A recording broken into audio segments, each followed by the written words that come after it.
سنن ترمذی میں ہے کہ ایک شخص نے رسول اللہ صلی اللہ علیہ وسلم سے عرض کیا کہ میں سورہ اخلاص سے محبت کرتا ہوں، تو آپ صلی اللہ علیہ وسلم نے فرمایا کہ اس کی محبت تجھے جنت لے جائے گی۔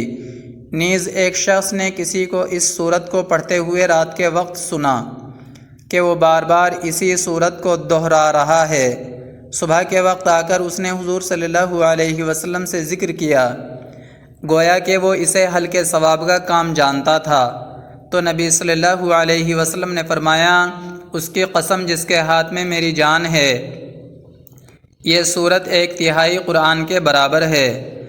مسند احمد کی روایت میں ہے کہ حضرت ابو ایوب انصاری رضی اللہ عنہ نے فرمایا، کیا تم میں سے کسی کو اس کی طاقت ہے کہ وہ ہر رات تیسرا حصہ قرآن کا پڑھ لیا کرے؟ صحابہ کہنے لگے، یہ کس سے ہو سکے گا؟ آپ نے فرمایا، سنو، قل هو اللہ احد 1/3 قرآن کے برابر ہے۔ اتنے میں رسول اللہ صلی اللہ علیہ وسلم بھی تشریف لے آئے۔ آپ صلی اللہ علیہ وسلم نے سن کر فرمایا، ابو ایوب سچ کہتے ہیں۔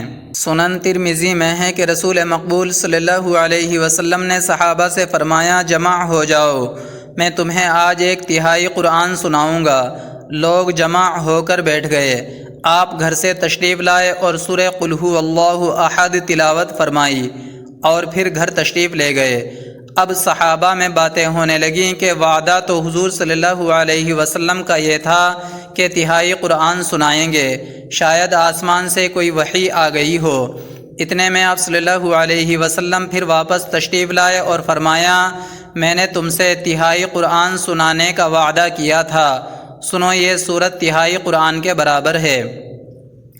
حضرت ابو درداء رضی اللہ عنہ کی روایت میں ہے کہ رسول اللہ صلی اللہ علیہ وسلم نے فرمایا، کیا تم اس سے عاجز ہو کہ ہر دن 1/3 قرآن شریف پڑھ لیا کرو؟ لوگوں نے کہا، حضور صلی اللہ علیہ وسلم، ہم اس سے بہت عاجز اور بہت ضعیف ہیں۔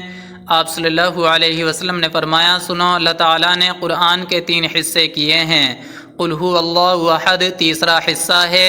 مسند احمد کی ایک روایت میں ہے کہ رسول اللہ صلی اللہ علیہ وسلم فرماتے ہیں، جو شخص اس پوری سورت کو 10 مرتبہ پڑھ لے گا، اللہ تعالیٰ اس کے لیے جنت میں ایک محل تعمیر کرے گا۔ اس پر حضرت عمر رضی اللہ تعالیٰ نے کہا، یا رسول اللہ صلی اللہ علیہ وسلم، پھر تو ہم بہت سے محل بنوا لیں گے۔ آپ صلی اللہ علیہ وسلم نے فرمایا، اللہ تعالیٰ اس سے بھی زیادہ اور اس سے بھی اچھے محلات دینے والا ہے۔ نیز مسند احمد میں ہے کہ رسول اللہ صلی اللہ علیہ وسلم کا ارشاد ہے، جو شخص اس سورت کو 10 مرتبہ پڑھ لے گا تو اللہ تعالیٰ اس کے لیے جنت میں ایک محل تعمیر کرے گا۔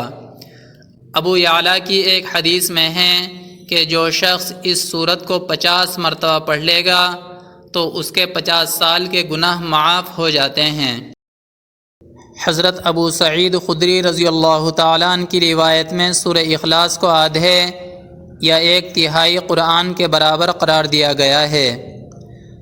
محترم ناظرین، اگر آپ نے ہمارے اسلامک مفتاحی چینل کو ابھی تک سبسکرائب نہیں کیا ہے تو آپ ہمارے چینل کو سبسکرائب کر لیں تاکہ آنے والی ہماری ہر ویڈیو آپ تک بر وقت پہنچتی رہے، اور اگر ویڈیو پسند آئی ہے تو لائک اور شیئر کریں۔